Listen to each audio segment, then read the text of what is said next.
যাই হোক, আমরা তো অপেক্ষা করছি। আমার ছেলে মাইকেল আসতেছে, আশা করি আপনাদেরকে সুসংবাদ দেওয়া যাবে। বাবা, আজকের কালেকশন বলতে বলতেই চলে আসছে। দেখি দেখি দেখি, দাঁড়াও দাঁড়াও দাঁড়াও দাঁড়াও।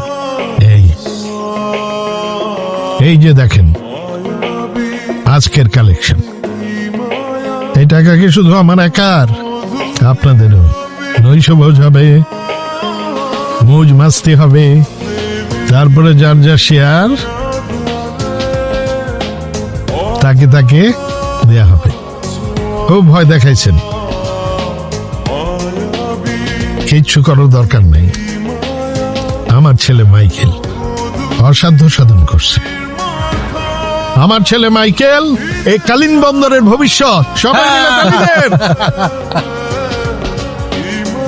আজকে খুবই আনন্দের দিন আমাদের। আনন্দ করেন, মৌজ করেন, মাস্তি করেন, ঠিক আছে? চালান, এই সবার জন্য খাওয়া দাওয়ার ব্যবস্থা কর। আমি আজকে খুব খুশি রে, খুব খুশি। বল, তুই আমার কাছে কি চাস? একদিন এই কালিং বন্দরের রাজত্ব আমি তোকে দিয়ে দিব। কিন্তু আমি তো এসব চাই না বাবা, তুমি খুশি থাকলেই আমি খুশি। সেটা তো জানি, আর এই জন্যই তো তোকে আমি এত ভালোবাসি। কিন্তু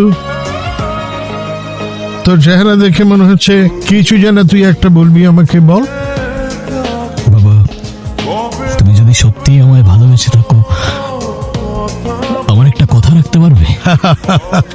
আরে একটা কেন, 100টা কথা রাখবো, বল। তাহলে চলো আমরা এসব ছেড়ে অনেক দূরে কোথাও চলে যাই, গিয়ে নতুন একটা জীবন শুরু করি।